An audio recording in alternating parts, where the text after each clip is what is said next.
അധികം പഴുക്കാത്തതായതുകൊണ്ട് ലേശം പുളിപ്പും ഉണ്ട്, ഉപ്പൊക്കെ ആവശ്യത്തിനുണ്ട്. ഇത് തക്കാളിപ്പഴം വെന്തോന്ന് നോക്കാം.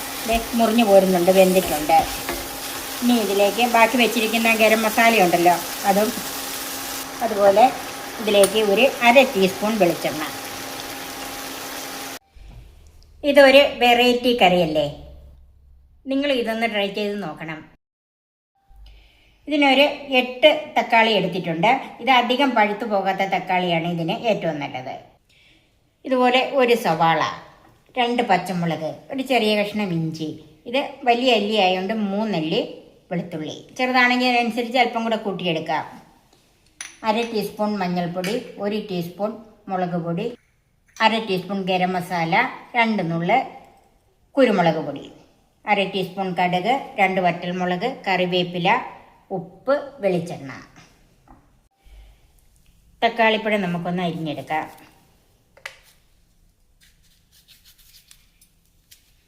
ഇത് തീരെ കനം കുറച്ചല്ല, ഇത് ഇതുപോലെ ഏലും കനത്തിൽ വേണം അരിഞ്ഞെടുക്കാൻ, ഇല്ലെങ്കിൽ പെട്ടെന്ന് ഇത് അവിഞ്ഞു പോകും. ഇത് കണ്ടോ.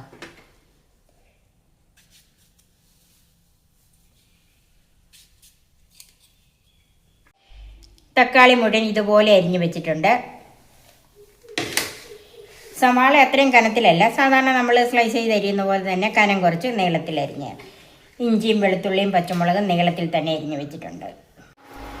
ചൂടായ പാനിലേക്ക് വെളിച്ചെണ്ണ ഒഴിക്കാം.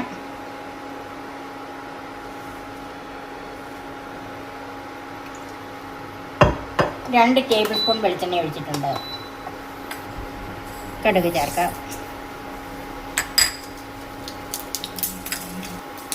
വറ്റൽമുളകും കറിവേപ്പില.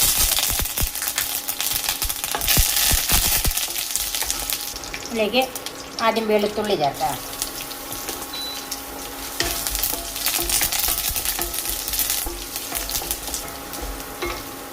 ഇഞ്ചിയും സവാളയും ചേർക്കാം.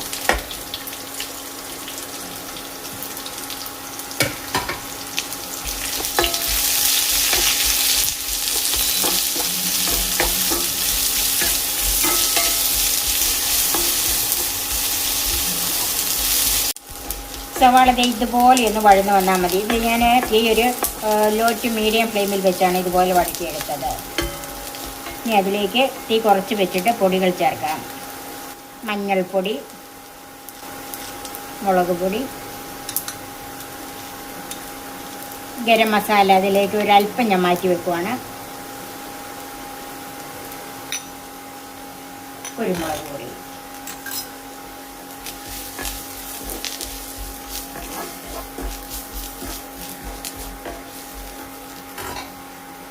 പച്ചമുളക് ചേർക്കാം. പച്ചമുളക് ഒത്തിരി വഴന്ന് പോകേണ്ട, അതുകൊണ്ടാണ് ഇങ്ങനെ താമസിച്ച് ചേർക്കുന്നത്. പൊടികളെല്ലാം ഒന്ന് മൂത്ത് വന്നിട്ടുണ്ട്. അതിലേക്ക് അരിഞ്ഞു വെച്ചിരിക്കുന്ന തക്കാളി ചേർക്കാം.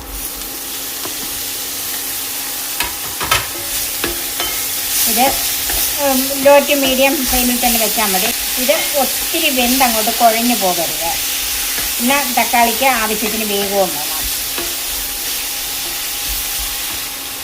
ഉപ്പ് ചേർക്കാം.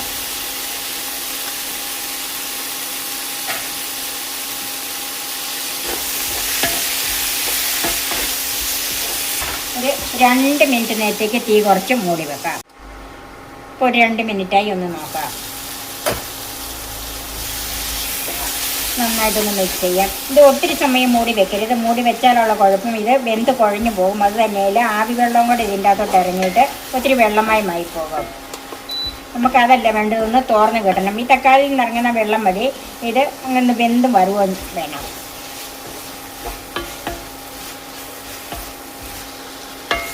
ആ വേഗാനായിട്ടാണ് ഞാനിത് 2 മിനിറ്റ് ഒന്ന് മൂടി വെച്ചിരുന്നത്. ഇനി ഇത് മൂടി വെക്കണ്ട. ഇത് ചോറിന് ഏറ്റവും നല്ലൊരു കറിയാണ്, ഒരു മെഴുക്ക് പുരട്ടി. പിന്നെ അല്ലാതെ ദോശയ്ക്കും ഇഡ്ഡലിക്കും ചപ്പാത്തിക്കും ബിരിയാണിക്ക് വരെ സൈഡ് ഡിഷായിട്ട് ഇപ്പം ഈ കറി ഉപയോഗിക്കുന്നുണ്ട്. അധികം പഴുക്കാത്തതായതുകൊണ്ട് ലേശം പുളിപ്പും ഉണ്ട്, ഉപ്പൊക്കെ ആവശ്യത്തിനുണ്ട്. ഇത് തക്കാളിപ്പഴം വെന്തോന്ന് നോക്കാം. മുറിഞ്ഞു പോരുന്നുണ്ട്, വെന്തിട്ടുണ്ട്. ഇനി ഇതിലേക്ക് ബാക്കി വെച്ചിരിക്കുന്ന ഗരം മസാല ഉണ്ടല്ലോ അതും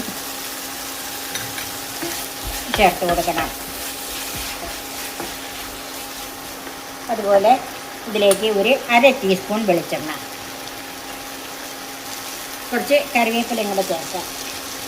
പഴുത്ത തക്കാളി കൊണ്ടുള്ള മെഴുക്ക് പുരട്ടി റെഡിയായി. ഇനി ഇതിപ്പോൾ ഉടനെ മൂടി വെക്കരുത്, ആവിയൊന്ന് മാറിയിട്ട് ഇത് മൂടി വെക്കാവുള്ളൂ. തക്കാളി മെഴുക്ക് പുരട്ടി റെഡിയായി. സെർവിങ് ഡിഷിലേക്ക് മാറ്റാം. ഇതൊരു വെറൈറ്റി കറിയല്ലേ? നിങ്ങൾ ഇതൊന്ന് ട്രൈ ചെയ്ത് നോക്കണം. നിങ്ങൾക്ക് എല്ലാവർക്കും ഇഷ്ടപ്പെടും. എൻ്റെ ഈ ചാനൽ സബ്സ്ക്രൈബ് ചെയ്യാനും എൻ്റെ ഫേസ്ബുക്ക് പേജ് ലൈക്ക് ചെയ്യാനും ഷെയർ ചെയ്യാനും കമൻസ് അറിയിക്കാനും മറക്കരുത്. പുതിയ പുതിയ വിഭവങ്ങളുമായി നമുക്ക് വീണ്ടും കാണാം. ഞാൻ സോഫി കുര്യാക്കോസ്.